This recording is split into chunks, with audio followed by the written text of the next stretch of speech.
We didn't want to say what are the answers, we just wanted to look at a couple of phenomena. Another thing we want to do is look at areas within that had a disaster between 3 and 10 years. So we kept it relatively broad in that sense. And we said we want to deal with areas where there are people who are still working there, who've been part of the redevelopment, not too soon after a disaster, but just to basically go there and to use tools that we are very much acquainted to using in our normal urban lives, to see if we can apply them into these areas, basically build up urban technologies toolkit, and to start applying them into these areas, just to simply map what is the productivity level of these transitional centers, or these permanent shelters that are being made. So to go there and to look at, for example, socioeconomic production. So we have the maps, we have satellite images, but all they are spatial layouts. Now what actually the productive value is, we don't know. And they don't know either. From the United Nations, they make them and then they move on. So we said we're going to go back to a couple of these areas and actually start mapping, going through the areas. If there's no map, we have to create a map. So 2 students were basically given a bunch of toolkits that they were developed in the month of February. Everything from water and waste management to disaster recovery waste to space syntax to GPS and GIS working. So we work together with the University of Twente. There's an institution there called the International Training Center, which is quite prominent in Holland on geoinformation systems. So they came here and they lectured a little bit and shared work. So we set this whole program up as an interdisciplinary and interprofessional program. One, because we know urbanization. We don't know slums that well. We don't know disaster areas that well. So what we do know as far as good vital plans, good vital urbanization processes that will take place in understanding our city, try to share that with people coming from the field. So we have 2 guest teachers. One of them, some of us might know, is Jim Kennedy, who just finished his PhD on shelter developments just in June last year. He made his defense. And we have, of course, through our partners, because we have to finance this program, so there's a lot of Cordate, NCDO, these kind of institutions are there to finance different kind of projects. And they also proposed one of their field workers. So we have actually field workers, Henk Meijering, who has actually been doing 20 years of redevelopment and reconstruction in Southeast Asia as a guest teacher. And Jim Kennedy, from his both practical and theoretical departure point, and then myself, purely with a whole bunch of guest teachers who brought in here, like Thorsten, Aki, who've given these guys some of these tools.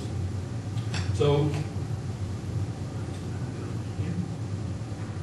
we set this program up with 1 month of offering these students who didn't know each other, it's 18 students, basically giving them every week workshops and tools and technologies they had been developing. So there's a whole curriculum that was quite intense, which was done in the month of February, but also in that month of February they had to organize their locations where they were going to go, and they had to organize their network so that they had local NGOs and international NGOs that were there ready to host them and to meet up with them. And at the same time, they had to organize their finances.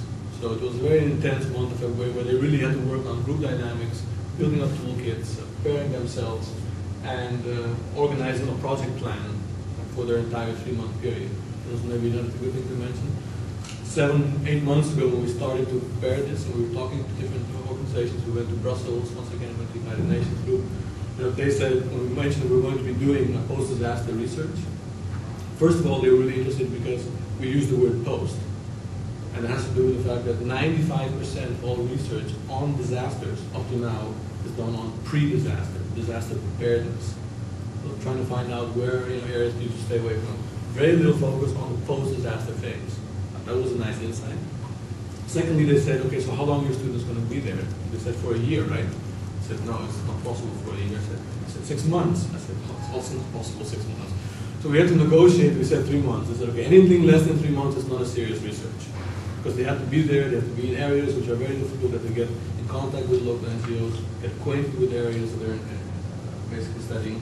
And as I said, it's about measuring both socioeconomic production but also social spatial production, so the culture production and value of culture in these transitional areas. Because a lot of focus, not only with the spatial plans coming out of these guidelines, relatively rigid and kind of obscure, you ask yourself, where is the research that was made to make these numbers and these layouts that they've been imposing? But secondly, it will seem to be a predominant and almost unlimited focus only on bare essentials. So We're talking here about water, sanitation, shelter, so a house, and the only alternative program that would come there would be then school and housing. So that school as another additional activity. These were the only 4 criteria that are usually used when you put in a shelter center together. Research also started to show that children who had been in these transitional shelters, supposed to be for 2 years, sometimes 7 years, sometimes 30 years. So you really have a 30-year transitional shelter, sometimes in some places, especially in Italy. Children were growing up with psychotic effects. They didn't know why. They said children were growing up in these areas and they had seemingly everything, but it seems that a second disaster started to follow up. And doctors, intuitively on their own, said maybe it has to do with the homogeneity of the space. So they're not spatial engineers, they're not architects, they're not urbanists. They're just people who kind of work in the field, and they said, one of the fathers of one of the students is the one who said this most. He's been working with the United Nations. He says, there's something, it's all the same. And I think it's affecting children very much. Okay. So we're actually going to go there to look at map diversity. We're going to go there to map the relationship of what is socioeconomic production internally in a place like this, but also what is the socioeconomic relationship to the city of the space. So what is their spatial distribution? How are people actually moving and interrelating with the city? Just basically starting to understand, to say, what is in fact taking place in these settlements, and to what extent are the guidelines that have been used a priori effective? Basically, what are the consequences? How can we learn from that? That's one line of, let's say, measurement. Now there's a second line which we're looking at, which is more of a personal research, which has been set up by the individual groups themselves. Because we have different types and different forms of disasters taking place. But Southeast Asia, with basically Philippines, Bangladesh, and Indonesia, are hit with basically all the possible disasters you can have. From typhoons to earthquakes, mudslides. Sorry?